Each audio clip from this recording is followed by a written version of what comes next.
नमस्कार दोस्तों, आज हम आपको बताएंगे जिउतिया व्रत की कथा और इसका महत्व क्या है। पुत्र की रक्षा के लिए किया जाने वाला व्रत जिउत पुत्रिका या जिउतिया का विशेष महत्व है। इस दिन माताएं अपनी संतान की रक्षा और कुशलता के लिए निर्जला व्रत रखती हैं। जिमुतवाहन के नाम पर भी जिउत पुत्रिका व्रत का नाम पड़ा है। आइए जानते हैं जिउतिया व्रत की कथा क्या है। नर्मदा नदी के पास एक कंचनवटी नाम का नगर था। वहाँ के राजा का नाम मलाई केतु था। उसी नर्मदा नदी के पश्चिम और बालूहाट नाम की मरुभूमि थी, जिसमें एक विशाल पेड़ पर चील रहती थी और उसी पेड़ के नीचे एक सियारिन भी रहती थी। चील और सियारिन दोनों ही पक्की सहेलियां थीं। कुछ महिलाओं को जिउतिया व्रत करते देख चील और सियारिन ने भी यह व्रत करने का संकल्प लिया और दोनों ही भगवान श्री जिउतवाहन की पूजा और व्रत करने का प्रण ले लिया।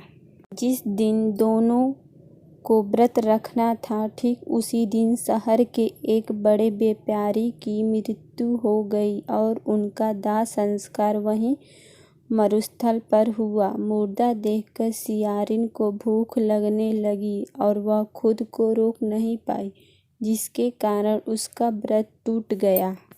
परंतु चील ने खुद पर संयम रखा और पूरी श्रद्धा और नियम से अपना व्रत पूरा किया और अगले दिन व्रत का पारण भी किया।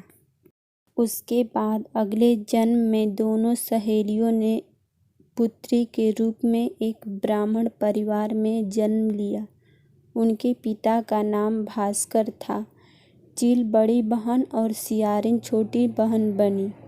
बड़ी बहन का नाम शिलावती रखा गया और उसकी शादी बुद्धिसेन के साथ हो गई। छोटी बहन का नाम कपूरावती रखा गया और उसकी शादी उस शहर के राजा मलाई केतु से हुई और छोटी बहन कपूरावती कंचनवटी नगर की रानी बन गई। अब भगवान जिउतवाहन के आशीर्वाद से बड़ी बहन शिलावती को 7 पुत्र प्राप्त हुए, लेकिन कपूरावती के बच्चे जन्म लेते ही खत्म हो जाते थे।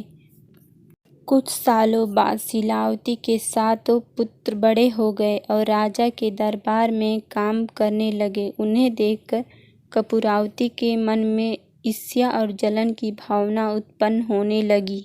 इस ईर्ष्या की भावना में कपूरावती ने राजा से कहकर शिलावती के 7 बेटों के सर कटवा दिए। फिर उन 7 सिरों को साथ में बर्तन में ढककर शिलावती के पास भिजवा दिया। यह सब देख भगवान जिउतवाहन ने मिट्टी की सहायता से 7 भाइयों के सर बनाए और सभी सिरों को धड़ से जोड़कर उन पर अमृत छिड़क दिया, जिसके कारण वे 7 भाई फिर से जिंदा हो गए और घर लौट आए। रानी ने जो काटे सिर भिजवाए थे, वहाँ सब फूल बन गए थे।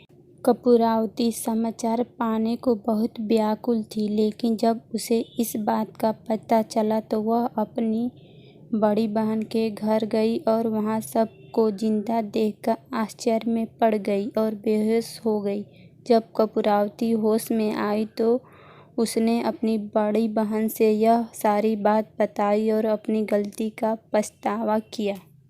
भगवान जिउतवाहन की कृपा से बड़ी बहन को पूर्व जन्म की सारी बातें याद आ गई और वह अपनी छोटी बहन को उसी पेड़ के नीचे लाकर पूर्व जन्म की सारी बातें सुनाई, जिसे सुनकर कपूरावती फिर बेहोश हो गई और मर गई। जब राजा तक इस बात की सूचना मिली तो उन्होंने उसी जगह पर पेड़ के नीचे कपूरावती का दाह संस्कार कर दिया।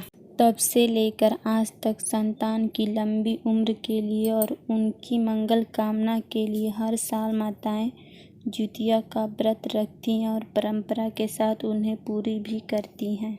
हमारी वीडियो पसंद आई हो तो लाइक, शेयर, सब्सक्राइब जरूर करिएगा।